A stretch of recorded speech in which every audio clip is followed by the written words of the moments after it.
Agradezco las palabras cordiales del padre Antonio de Monterroso y entro en el tema. El tema es la Iglesia en la actualidad.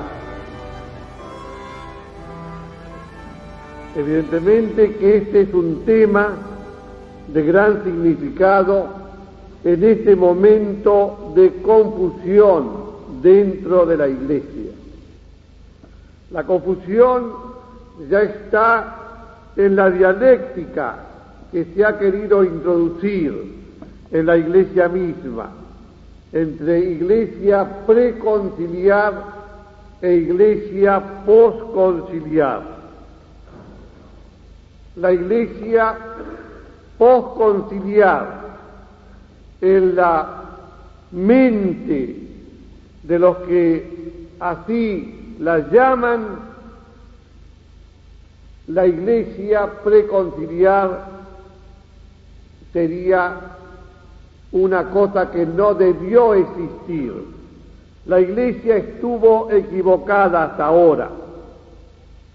Con ello se quiere liquidar y sepultar 2000 años de historia cristiana, 2000 años con su riqueza de doctrina,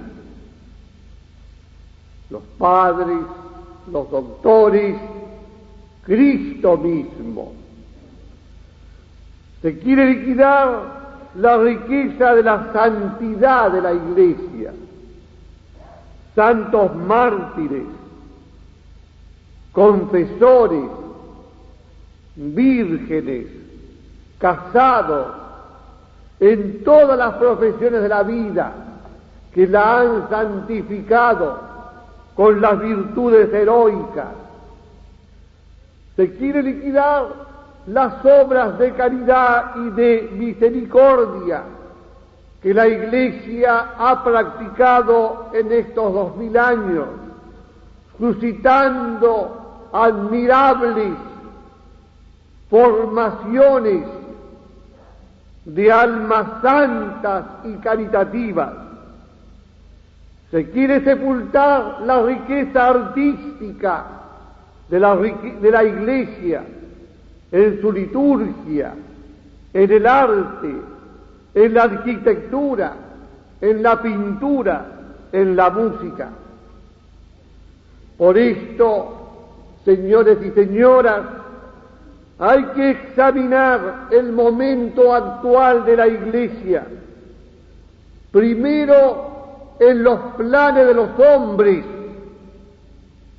y luego en el plan de Dios.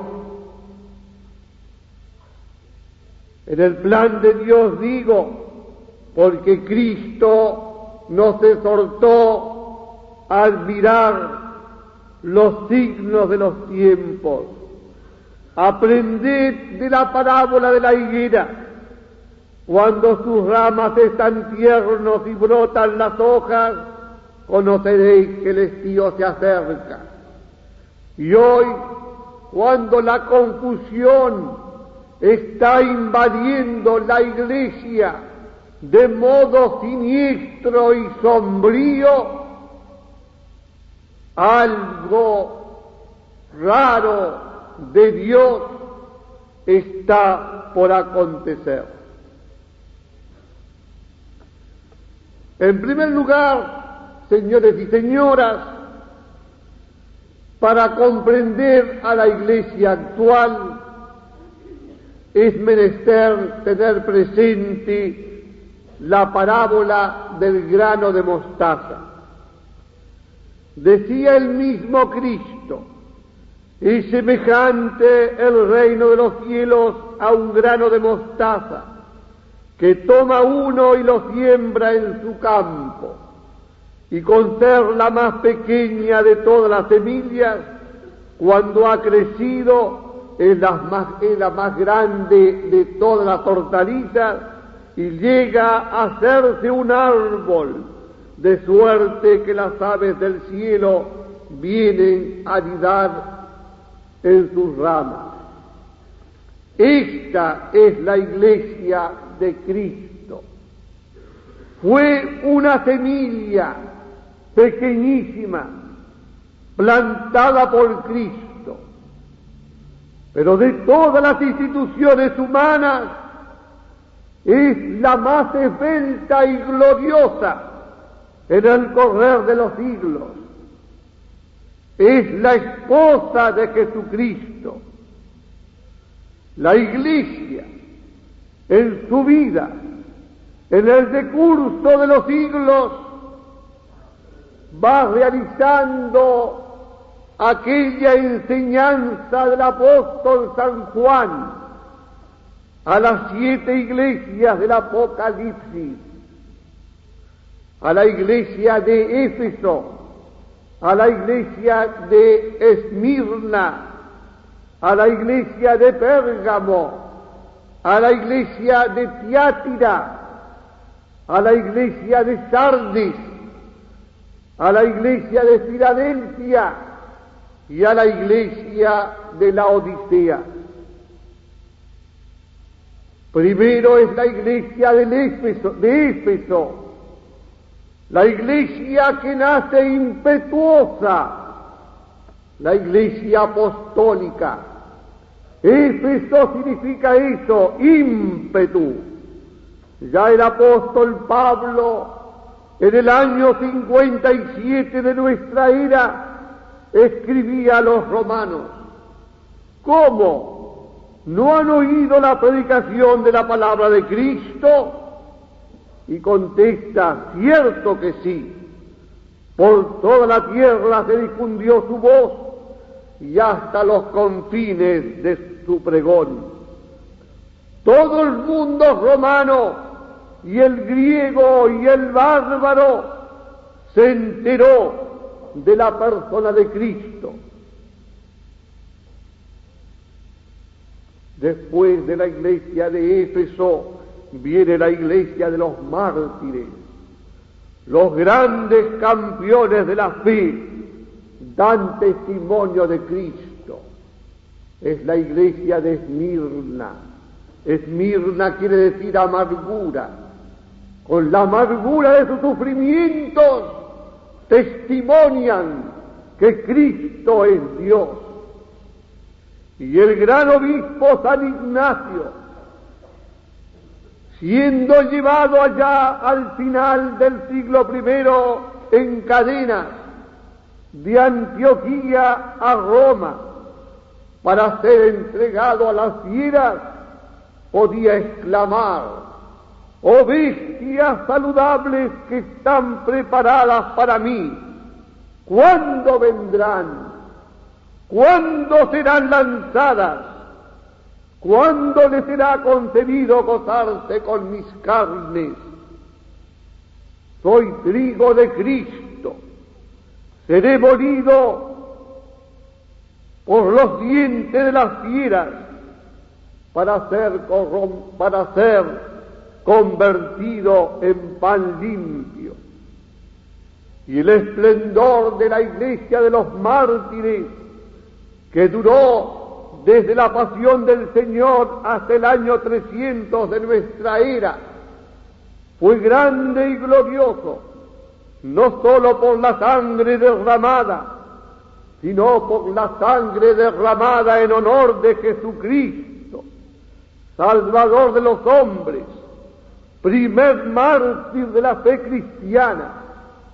Fue una sangre salvadora de la humanidad. Viene después, señores y señoras, la iglesia de Pérgamo y la iglesia de Tiátira. La iglesia de Pérgamo, la iglesia de los doctores, de los grandes doctores, y la iglesia de Tiátira, la iglesia del esplendor cristiano, del esplendor medieval.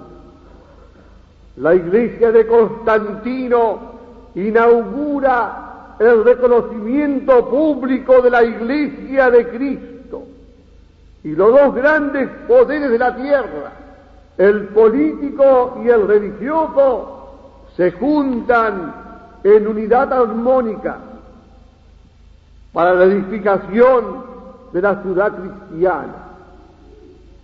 Primero de la Europa cristiana, que ha de oír la voz evangélica de los padres y doctores, de San Ireneo, de San Basilio, de San Juan Crisóstomo, de San Ambrosio y del grande San Agustín.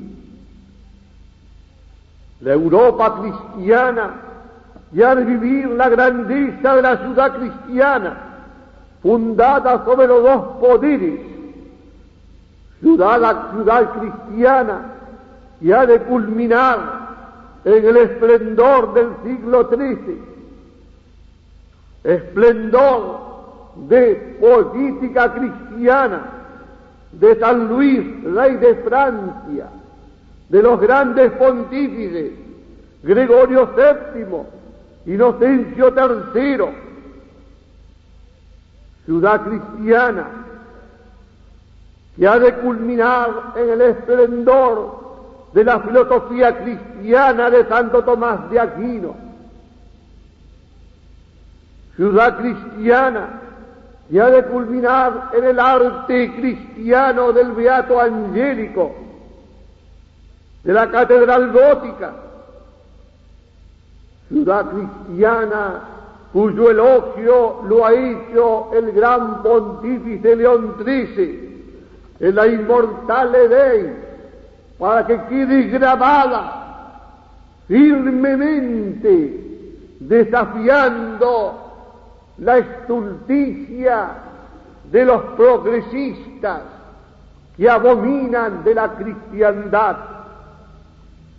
Dice el gran pontífice: si la Europa cristiana civilizó a las naciones bárbaras e hizo cambiar la ferocidad por la mansedumbre, la superstición por la verdad, si rechazó victoriosa las invasiones de los mahometanos, si conservó el cetro de la civilización, si se ha acostumbrado a ser guía del mundo hacia la dignidad humana y maestra de los demás, si ha agraciado los pueblos con la verdadera libertad en sus variadas formas, si muy sabiamente ha creado numerosas obras para aliviar las desgracias de los hombres, ese gran beneficio se debe sin duda ni discusión posible a la religión, la cual auspició la iniciativa de tamaña empresa y coadyuvó a llevarlas a cabo. Habían perdurado ciertamente, prosigue el pontífice, aún hasta ahora, esos mismos beneficios, si ambas potestades hubiesen mantenido la concordia, y con razón mayores se puedan esperar, si acogiesen la autoridad, magisterio y las orientaciones de la Iglesia con mayor lealtad y constancia. Las palabras que escribió Ivo de Chartres al romano pontífice Pascual II debían respetarse como una norma perpetua. Cuando el poder civil y el sacerdocio viven en buena armonía, el mundo está bien gobernado y la Iglesia florece y prospera. Pero cuando están en discordia, no solo no prosperan las cosas pequeñas, sino que también las mismas cosas grandes decaen miserablemente. La cristiandad, en la armonía del sacerdocio y del imperio, se prolongó durante 1000 años, desde la época de Constantino y Carlomagno hasta la revolución moderna, revolución emprendida por los enemigos de la Iglesia contra el orden cristiano, revolución moderna del Renacimiento y de la Reforma, en que el hombre ya no quiere ajustar su vida a la ley evangélica, sino a la de la pura razón y a la de la naturaleza. Revolución que llena los siglos XVI, XVII y XVIII. Revolución del hombre, revolución por la exaltación del hombre contra Dios, humanismo contra cristocentrismo. Luego la revolución moderna del capitalismo liberal, la iglesia de Sardes. Sardes es el lugar donde nació Cristo, el hombre famoso por sus riquezas y por la acumulación del oro del mundo pagano. Revolución moderna del capitalismo liberal, en que el hombre no quiere ajustarse a la ley de la simple razón, sino a la del instinto, de la pura libertad y de la avaricia, la acumulación de riqueza. Y entonces la única preocupación del hombre se convierte en amontonar riquezas. Ya no cumple aquel precepto del Señor: buscad primero el reino de Dios y su justicia, y todo lo demás se os dará por añadidura. Ya lo primero es la acumulación del capital. Y es claro, la acumulación del capital en una minoría de privilegiados tiene que traer forzosamente en el otro polo la acumulación de la miseria y de la ruina de la mayoría. La revolución moderna del capitalismo liberal tiene que producir y engendrar necesariamente la tercera revolución, la revolución comunista, en que el hombre, despojado de Dios, despojado del goce sensible del liberalismo, se ajusta a la esclavitud de la sociedad colectiva. Y entonces vemos, señores y señoras, el proceso de degradación en que viene cayendo el hombre. De lo sobrenatural cae en la ciudad naturalista, de esta en la sociedad del capitalismo, sociedad económica, y del capitalismo en la sociedad del comunismo. Nos encontramos entonces hoy al final de la tercera revolución del capitalismo y del comunismo. Ya se están liquidando en el mundo los restos últimos del liberalismo y se está entrando resueltamente en la esclavitud de la sociedad máquina, la sociedad tecnocrática, de funcionamiento perfecto, en que cada hombre tendrá su dosis de trabajo, su dosis de placer, su dosis de cultura, y en lo religioso, en lo cultural, en lo político, en lo económico, se ajustará al funcionamiento perfecto de un mecanismo de relojería. Es la sociedad de hoy que está acondicionando al hombre en todos los aspectos, y sobre todo en el aspecto psicotécnico. Se está cumpliendo una gran función de lavado de cerebro a través de los medios de comunicación, para hacer del hombre un simple robot que reaccione automáticamente ante los estímulos que se le dan para nivelar el pensamiento del hombre, los sentimientos del hombre. La sociedad máquina, la cristiandad, es decir, el mundo humano bajo Cristo, habrá quedado entonces totalmente liquidado. Y el mundo vivirá una sociedad perfecta, con la perfección de un mecanismo.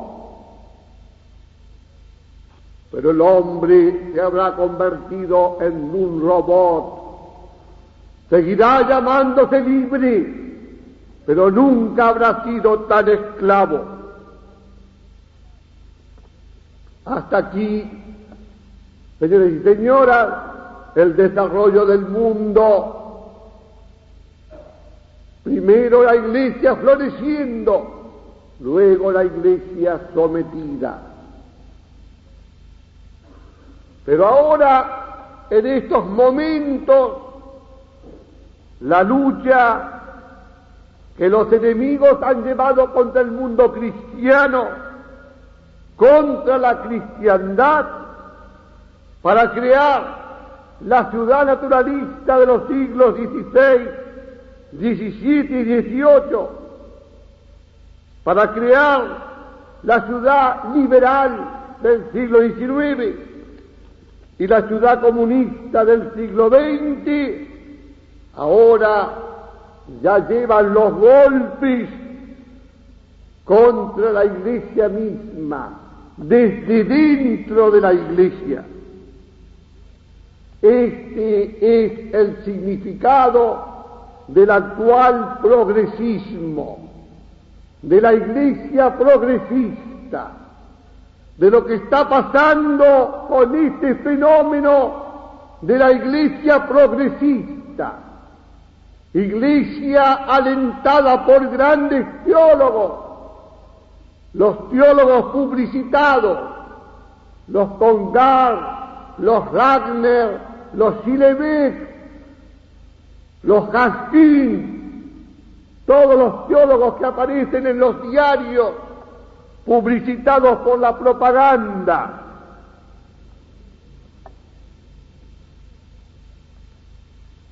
En el progresismo también hay grandes cardenales, figuras públicas, cardenal Fiennes de Lovaina, el cardenal Defni de Viena, el cardenal Bea, por supuesto. Los enemigos de la Iglesia, la masonería y el comunismo, han entrado dentro de la Iglesia y están empeñados en la destrucción de la Iglesia. En esta tarea están empeñados, vuelvo a repetir, altos cardenales, altos obispos, sacerdotes eminentes, teólogos de renombre y laicos encumbrados. La lucha se lleva en todos los frentes y con todas las armas. Se trata de liquidar a la Iglesia. En el frente doctrinario no hay verdad católica que hoy se mantenga en pie. Se dice que ya el pecado no existe, que el pecado original no existe, que Adán y Eva no existieron y que el hombre viene por una evolución continua desde una materia primigenia, viene ascendiendo cada vez a estados más altos de conciencia y perfección. Teilhard de Chardin, el vocero de este progresismo evolucionista, está de moda, como ustedes saben.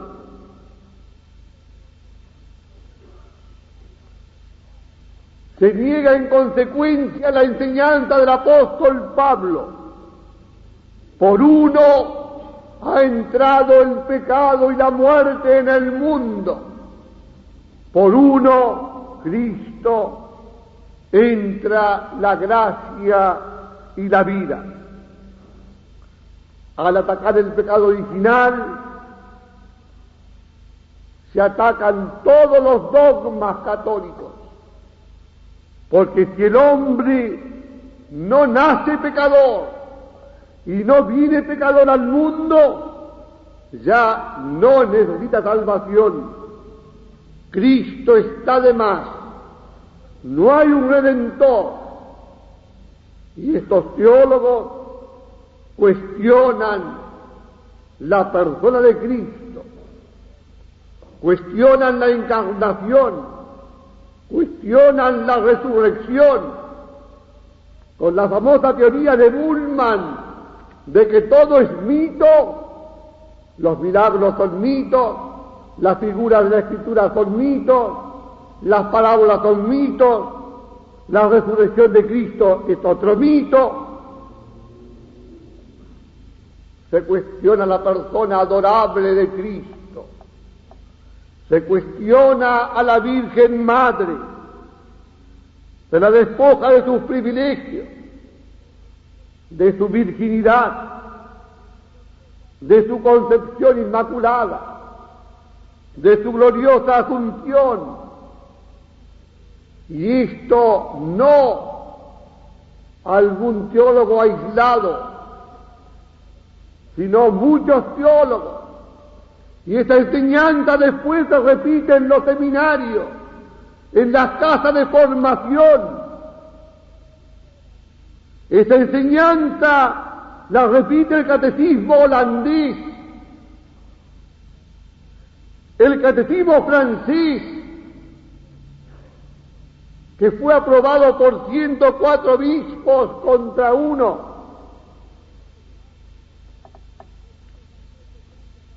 Al no haber pecado, no tienen razón de ser los sacramentos. No hace falta entonces bautizar a los niños. No hace falta el sacramento del perdón, la penitencia. Y hay sacerdotes que aconsejan a la gente que no se confiese, que la fornicación no es pecado, que la masturbación no es pecado. Se cuestiona la Eucaristía, la transustanciación, o sea, el cambio de sustancia del pan en el cuerpo de Cristo y el cambio de sustancia del vino en la sangre de Cristo. La Santa Misa no es el sacrificio de Cristo, sino una cena litúrgica que cada vez se acerca más a un espectáculo o a un show. Esta es la situación de la Iglesia. Y para que no crean que estoy exagerando, el 31 de marzo del 77, el Times de Nueva York relataba así algunos de los errores que circulan hoy en la Iglesia. Muchos teólogos holandeses sostienen que la perpetua virginidad de María es un mito. Es más moderno, te dice, creer que Cristo era hijo de María y de José. El teólogo dominico Eduardo Schillebeck, perito en el Segundo Concilio Vaticano, propone que la resurrección de Cristo no puede ser la recomposición física de su cuerpo, sino una especie de manifestación espiritual. Gusta más creer que la resurrección ha sido el impacto de la personalidad de Cristo sobre sus discípulos y su presencia en los corazones de los cristianos. Claro que al negar un dogma tan fundamental, como dice San Pablo, si no creemos que Cristo resucitó, vana es nuestra fe. ¿En qué creemos entonces? Teólogos holandeses rechazan el pecado original como un estigma espiritual heredado y dicen que hay que mirarlo en cambio como expresión simbólica de que la humanidad es pecadora y que el mundo es imperfecto. Por esta razón estos pensadores cuestionan la necesidad del bautismo para los chicos. Decir que un ser humano está condenado o nace condenado, continúan, es un sinsentido. Añade el teólogo laico Daniel de Lange, secretario del Centro Ecuménico de Holanda. Cielo e infierno, dice el teólogo dominico William van der Mark. Esto no nos preocupa para nada. Al mismo tiempo, señoras y señores, que se cuestiona la doctrina, los dogmas fundamentales de la Iglesia, se alienta la corrupción de costumbres. Hasta ahora la castidad y la virginidad era un florón de la Iglesia católica. El celibato en los sacerdotes, la virginidad en las religiosas. Todo esto hoy se cuestiona y se ve a los sacerdotes movilizándose para la supresión del celibato y a las religiosas movilizándose para introducir lo sexual en los conventos. Y ya Freud entra en la Iglesia como un santo padre y regula la doctrina sexual de seminaristas, religiosos y clérigos. Está el famoso caso de Cuernavaca, de todo un monasterio de benedictinos, donde entró el psicoanálisis de Freud. Claro, así acabó todo esto. Y Le Mercier ha acabado contrayendo matrimonio y celebrando el matrimonio en Cuernavaca mismo. Se sostiene que lo que importa hoy es el amor. El amor es la razón de ser de la vida, del matrimonio. Claro, ¿qué amor? Cualquier amor y sobre todo el amor más inferior, el amor puramente carnal. Si la razón de ser del matrimonio es el amor, se justifica entonces la contraconcepción, que es una carga y es un peso.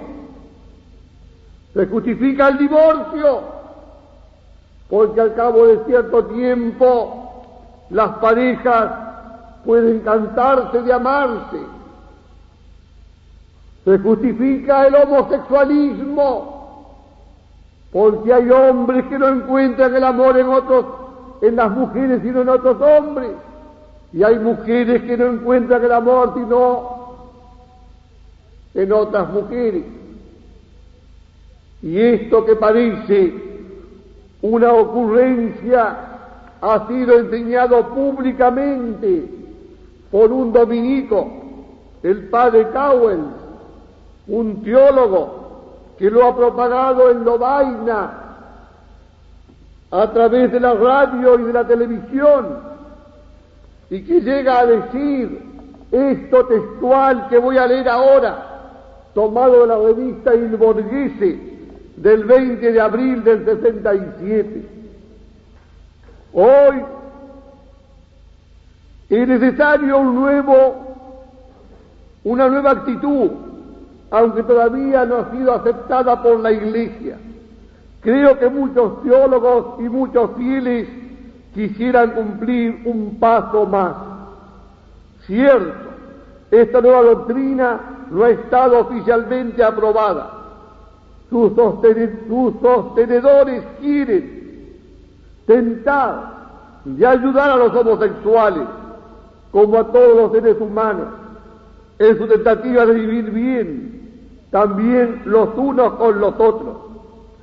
Yo quisiera proponerle a los homosexuales adultos, como una especie de ideal, tentar realizar en su vida una relación de amistad estable, tomar cuidado unos de otros, asumir el uno la responsabilidad del otro, en el plano económico, en la vida social, y también realizar una unión de los sentimientos, y también, ya que se trata de los hombres y no de criaturas de puro espíritu, traducir estos sentimientos en el plano erótico y sexual de una manera que les sea congenial.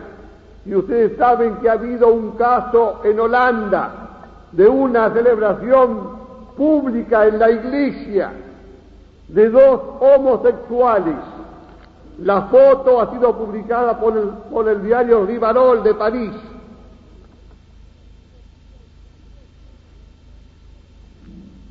Uno queda estupefacto que un teólogo, invocando la teología, hoy la teología sirve para todo, menos para ponernos en comunicación con Dios,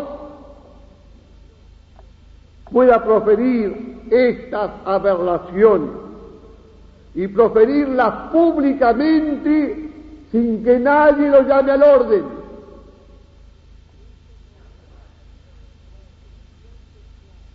Esto por lo que se refiere a la corrupción sexual. Hay también la corrupción social. Aquí es otro gran santo padre, el que es introducido en la iglesia, Carlos Marx, doctor de la doctrina social de la iglesia, a quien invocan los curitas y obispos revolucionarios,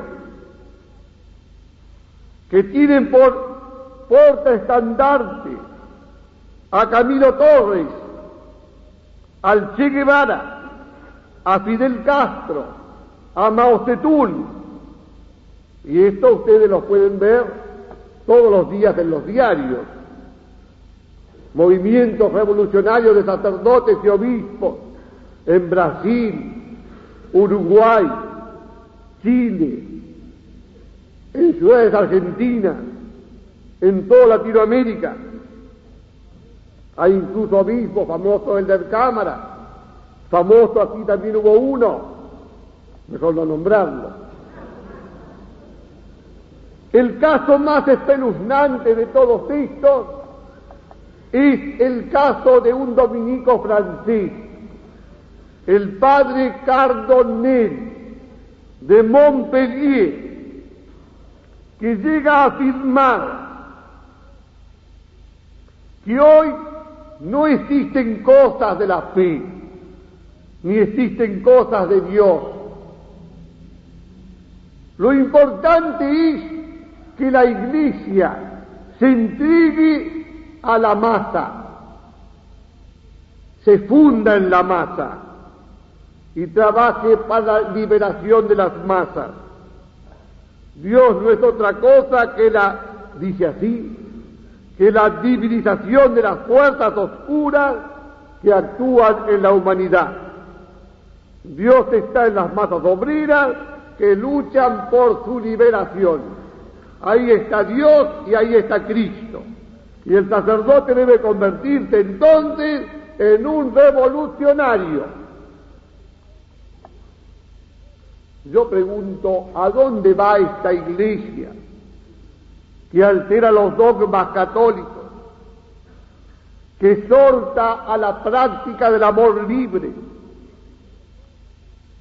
Porque enseñar que la razón de ser del matrimonio es el puro amor carnal, esto es enseñar el amor libre, que predica la revolución social, ¿A dónde va esta iglesia que se ha convertido en factor de subversión? Porque esta es la verdad desnuda. La iglesia se ha convertido en factor de corrupción. Yo compadezco a los padres y madres de familia que han de enviar a sus hijos e hijas inocentes a las escuelas de religiosos y de religiosas, o a la catequesis parroquial, que no se encuentren allí con un curita o una monja que los exponga a perder la inocencia. Antes podía estar muy seguro un padre de familia de mandar tranquilamente a sus hijos a la parroquia o a la escuela religiosa. Hoy ya no lo puede estar. Y para que vean que no estoy exagerando en esto, voy a leerles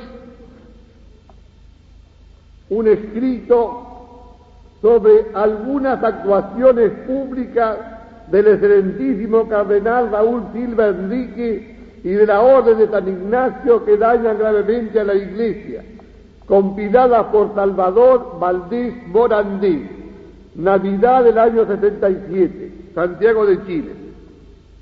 Dice, entre otras cosas, lo siguiente: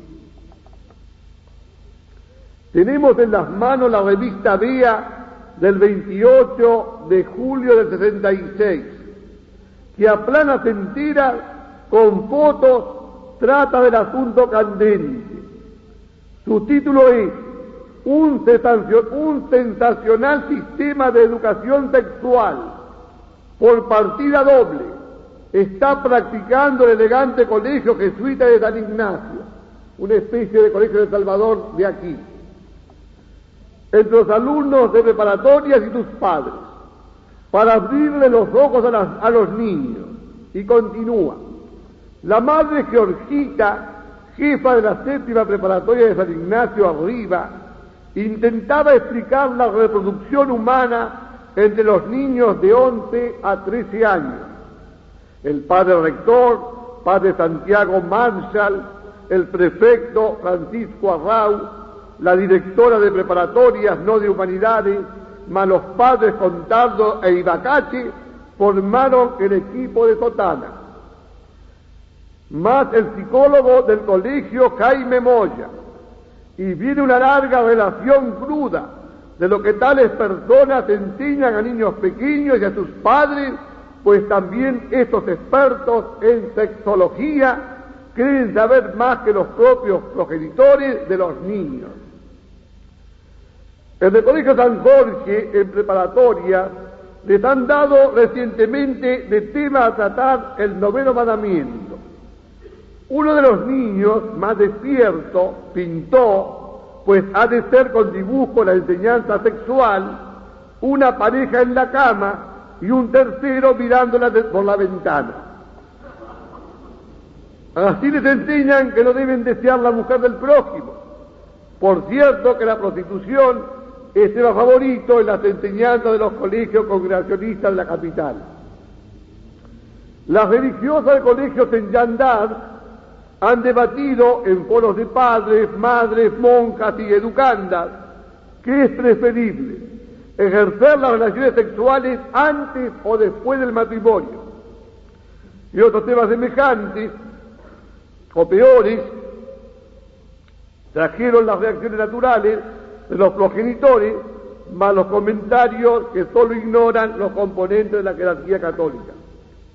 En la revista Mensaje, que es el órgano oficial de los jesuitas de Santiago de Chile, la cual financia sus gruesas pérdidas, el padre Gerardo Clapp, de la Compañía de Jesús, su director de ella desde hace varios años, critica las películas de actualidad. Sin necesidad se solaza en escenas íntimas de parejas en la cama en forma propia de una normal. El dicho padre jesuita Clapp al formar parte de un jurado para premiar las mejores películas en concursos de arcilla, enumera 10 y casi todas sobre temas sexuales y escandalosos según clasificación de la Acción Católica. Esto es para demostrar que un padre y una madre de familia no puede enviar sino con grandes escrúpulos sus chicos a las escuelas y a las parroquias católicas. Porque lo que pasa en Chile también está pasando aquí en muchas partes. ¿A dónde va la Iglesia? Que se ha convertido en un factor de subversión. Se va a un cristianismo acomodado a un mundo que proclama la muerte de Dios. O sea, Dios ha muerto. Dios no existe. Y entonces hay que vivir la vida, incluso la vida cristiana, como si Dios no existiera y hubiera muerto. Ya no hay que creer en un Dios trascendente, de acuerdo al teólogo protestante Tillich. No hay que creer en un Dios sobrenatural, de acuerdo al teólogo protestante Bullmann. No hay que creer en un Dios religioso, de acuerdo al teólogo Bonhoeffer. El cristianismo ya no tendrá que ocuparse de los temas religiosos. La salvación del alma ya no va a interesar. Hace poco en una iglesia aquí de Buenos Aires, en la puerta decía: usted no se ocupe de la salvación del alma, ocúpese de los problemas sociales. Y entonces el cristiano se ocupará del problema del hambre, del problema del Vietnam, o sea, se convertirá en revolucionario comunista, pero nada de la salvación del alma. Un cristianismo sin iglesia, sin sacerdocio. En Francia, estos últimos años, se han desafectado 18.000 iglesias. Esto acaba de publicarlo la revista Le Monde et la Vie de París. Y se habla incluso de destruir la catedral de Chartres, porque se dice que es una iglesia triunfalista, una iglesia del medioevo.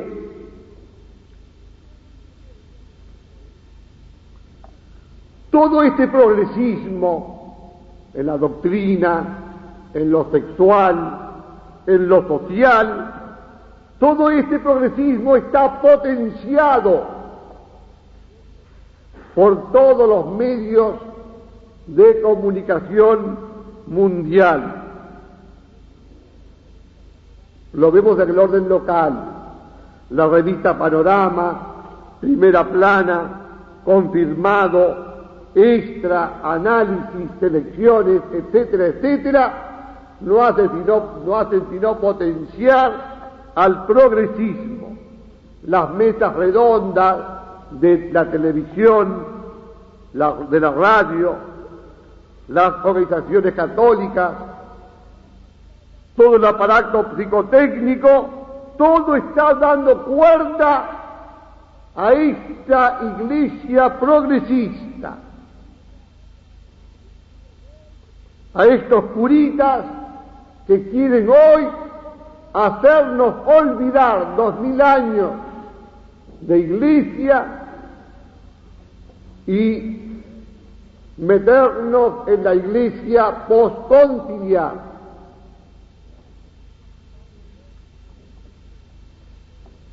Estamos en un momento decisivo. Estamos en el proceso de liquidación de la iglesia. Estamos pasando de la iglesia de Sardis, la iglesia de que habla San Juan del Apocalipsis, a la iglesia de Filadelfia, a una iglesia nueva. Claro, en este momento hay que agarrarse firme a las enseñanzas del Papa. Y el Papa enseña que hay dos cosas particularmente que no pueden ponerse hoy en tela de juicio: tradición y magisterio de la Iglesia, y las leyes constitucionales de la Iglesia con el consiguiente acatamiento al ministerio de gobierno pastoral que Cristo estableció y que la sabiduría de la Iglesia ha desarrollado y ampliado. En consecuencia, añade el Papa, esto el 25 de mayo del 78, si bien debe haber renovación, modernización, diálogo con otros cristianos y libertad religiosa, no puede haber alteraciones en los dogmas tradicionales, ni teología libre subjetiva, ni abrazar ciertos principios negativos de otras confesiones cristianas, ni libertad de conciencia como criterio de verdad religiosa. Y lo mismo recientemente, el 29 de junio, cuando reafirmó la inmutabilidad de la doctrina y hizo ese credo ampliado en el cual ratifica las verdades esenciales de la Iglesia. Pero sobre todo lo que quiero destacar es el significado de la última encíclica, la Humanae Vitae, que se refiere, como ustedes saben, al problema de la contraconcepción, un problema central clave, porque afecta a lo más íntimo del hombre, a lo íntimo de la familia. La tesis de la contraconcepción tenía a favor el informe de la mayoría de grandes médicos, psicólogos, sociólogos, teólogos publicitados, con cardenales de gran actuación mundial, obispos, sacerdotes, grandes laicos, con la propaganda a favor en todos los ambientes del mundo.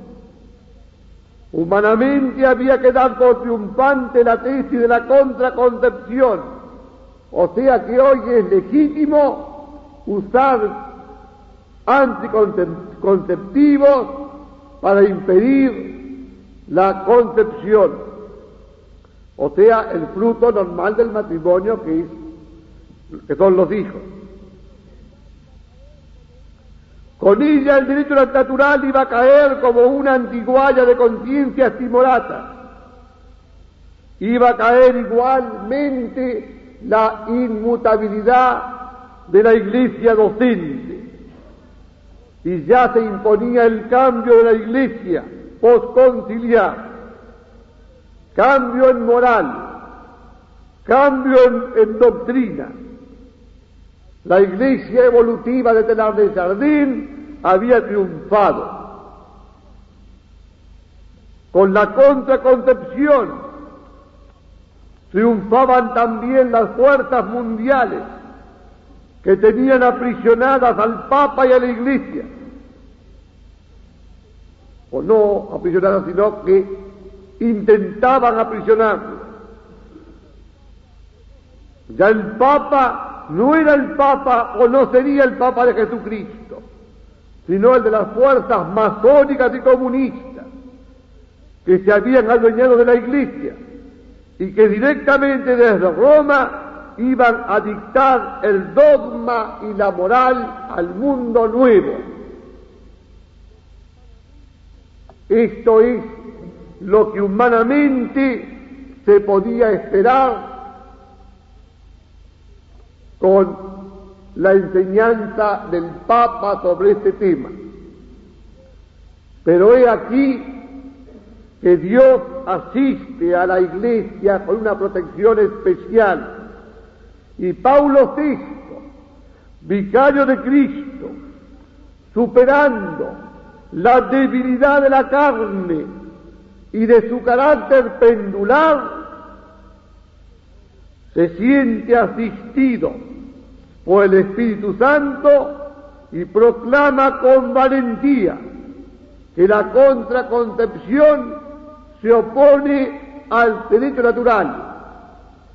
Y proclama el Papa: así, quien reflexiona rectamente deberá también reconocer que un acto de amor recíproco que prejuzgue la disponibilidad a transmitir la vida que Dios Creador, según particulares leyes, ha puesto en él, está en contradicción con el designio constitutivo del matrimonio y con la voluntad del autor de la vida. Usar este don divino, destruyendo su significado y su finalidad, aun solo parcialmente, es contradecir la naturaleza del hombre y de la mujer y sus más íntimas relaciones, y por lo mismo es contradecir el plan de Dios y su voluntad. Con esta palabra del Papa, no solo queda dirimida la cuestión, sino que la Iglesia católica, apostólica y romana, se levanta como signo de contradicción frente al mundo. Los intentos de los enemigos mundiales para aprisionar a Jesucristo y a su Iglesia quedan rotos y desbaratados. El Papa es libre frente a las fuerzas mundiales, y comienzan a llegar protestas a Roma, protestas de los teólogos modernos, los publicitados. Hans Kühn, el gran teólogo suizo, Gregory Baum, que tuvo destacada actuación en la declaración a favor de los judíos, protestas de las grandes organizaciones mundiales, de la OEA y de UTAN. Pero el cumplimiento de la ley moral, lejos de traer miseria y hambre, como proclama la OEA, ha de traer una disminución del egoísmo humano, causa de la miseria y del hambre. El hombre hoy está en condiciones tecnológicas para dar pan y vivienda a todos los seres que pueblan la tierra. Si no los da, es por el egoísmo de unos pocos, que en su deseo de acumular impide la satisfacción de la mayoría. Hay que ir luego a la raíz del mal. La raíz está en el egoísmo, y el egoísmo es lo que también está explicando todos los planteos de la contraconcepción.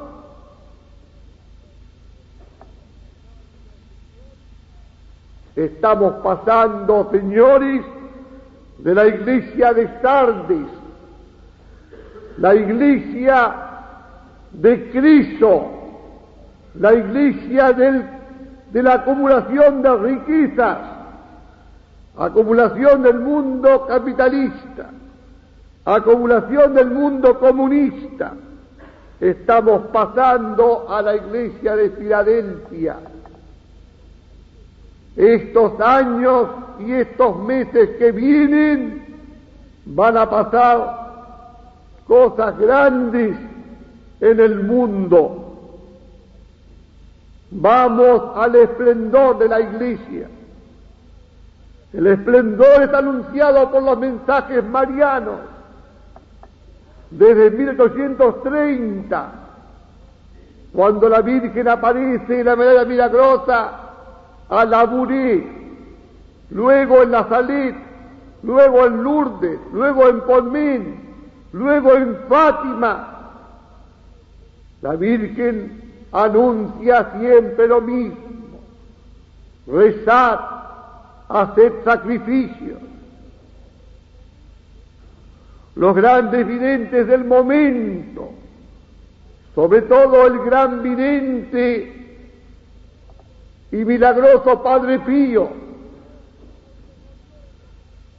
Don Bosco y Don Gorioni,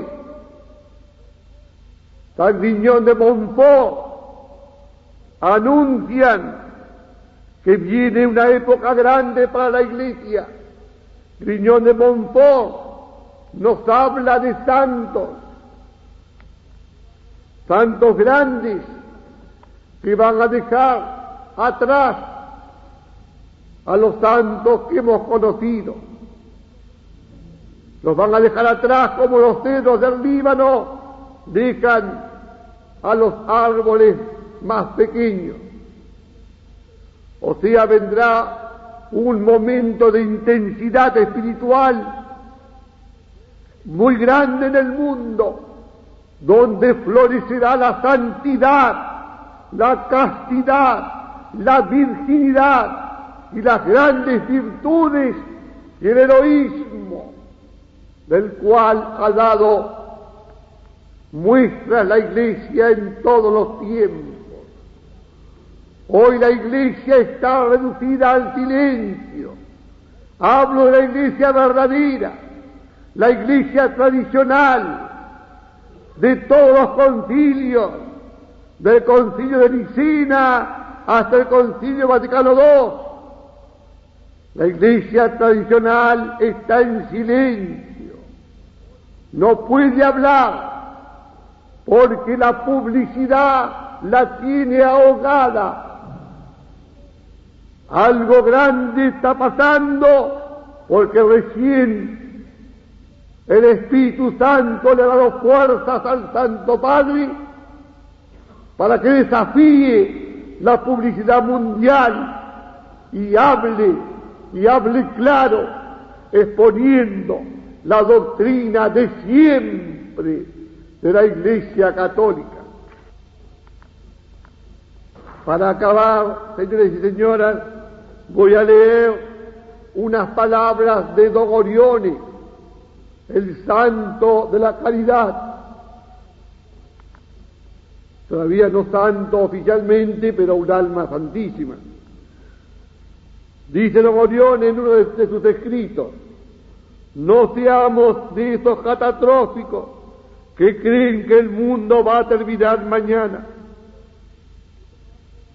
La corrupción, el mal moral son grandes, es verdad, pero sostengo y creo firmemente que el último en vencer ha de ser Dios, y que Dios vencerá empleando una misericordia infinita. Siempre ha vencido Dios así. Tendremos nuevos cielos y nueva tierra, la sociedad restaurada en Cristo, reaparecerá más joven, más brillante, reaparecerá reanimada, renovada y guiada por la Iglesia. El catolicismo, que está henchido de divina verdad, de caridad, de juventud, de fuerza sobrenatural, se alzará en el mundo y se pondrá a la cabeza del siglo naciente para conducirlo a la honestidad, a la fe, a la civilización, a la felicidad, a la salvación.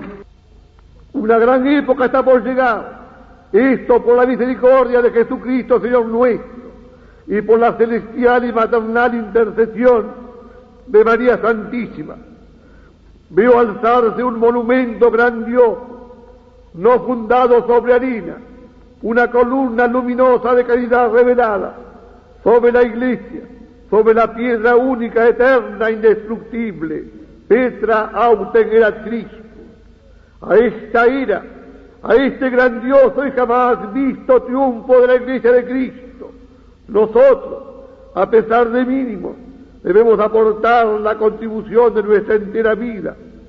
En cuanto esté de nuestra parte, debemos prepararla, darle prisa con la oración incesante, con la penitencia, con el sacrificio, con la transfusión de nuestra fe y de nuestra alma, especialmente a las generaciones jóvenes, en particular a aquella juventud que es hija del pueblo y que más necesitada está de religión, de moralidad, de ser salvada. Nada más.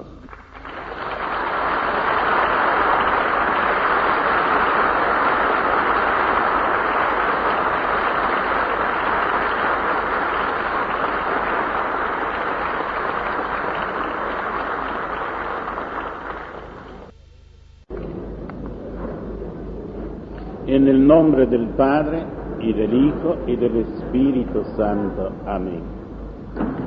Hemos oído una conferencia tan hermosa, una conferencia que parecía una catástrofe, parecía un desastre, parecía que viéramos un terremoto que tiraba abajo todo el mundo, pero concluyó con la palabra de la esperanza, algo más con la palabra de la fe.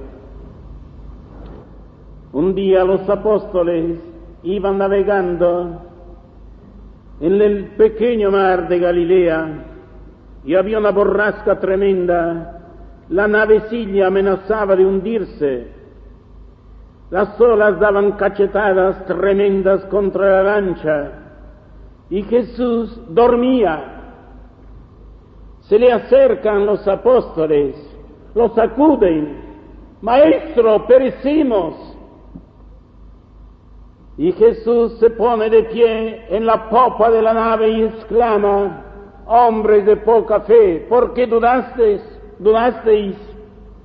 Y luego retó, increpavit, dio un reto, como si hablara a personas, a los vientos y a la mar,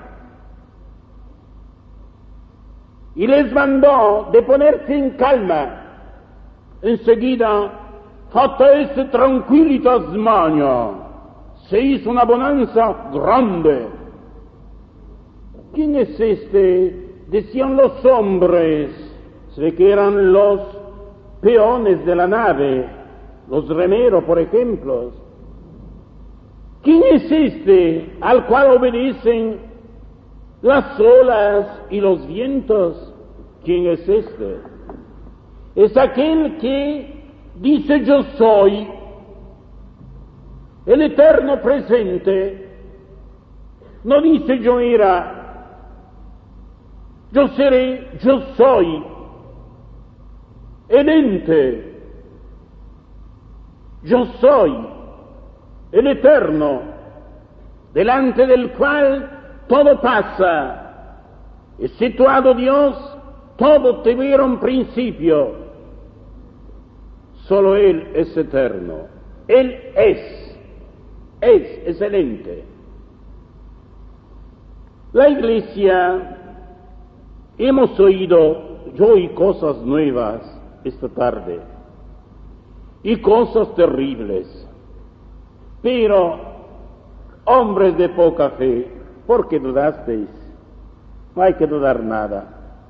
No creo que sea la época de mayor borrasca para la Iglesia. Al tiempo de San Francisco era lo mismo. Casi no había fe, y si había una fe, era más bien superstición, corrupción.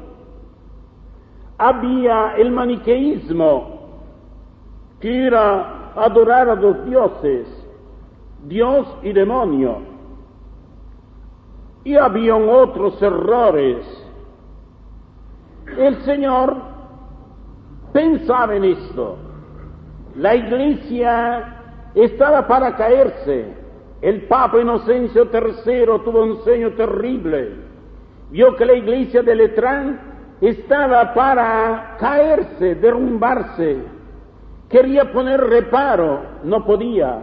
Cuando vio un hombrecito que se acerca a la fachada de la iglesia, este hombrecito se vuelve hombre gigante y luego alarga sus brazos, detiene la fachada toda la iglesia la repara.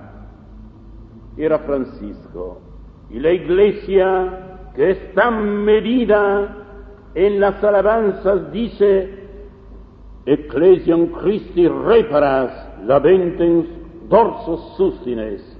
Tú, oh Francisco, reparas la iglesia de Cristo y mientras está cayendo la sostienes con tus hombros. Un estigmatizado. Ahora hablamos de otro. Este es Ordio, verdaderamente no lo había pensado. Pero es tan lindo hablar de estas cosas y hacer ver también que hace más ruido uno que grita que 100 que están callados. Hemos oído la voz de los herejes, son herejías. Las que narró el buen padre son herejías. Siempre hubo herejías. Ciertamente una tierra fecunda da menos hedor que un poquito de basura, aunque sea poca. Ciertamente que cuando el buen campesino aprovecha de esta basura y se sirve de esta basura para fecundar el terreno, pueden producir flores. Yo espero que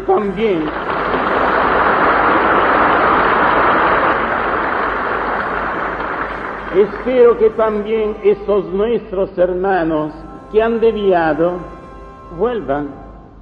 No somos hermanos. No decimos en la mejor oración: Padre nuestro. Es papá y es nuestro, luego somos hermanos. Recemos un poco por ellos que vuelvan a la conversión, sacerdotes y no sacerdotes, para que se conviertan y pronto. Dios te salve María, llena eres de gracia, el Señor es contigo, bendita tú eres entre todas las mujeres, y bendito es el fruto de tu vientre, Jesús.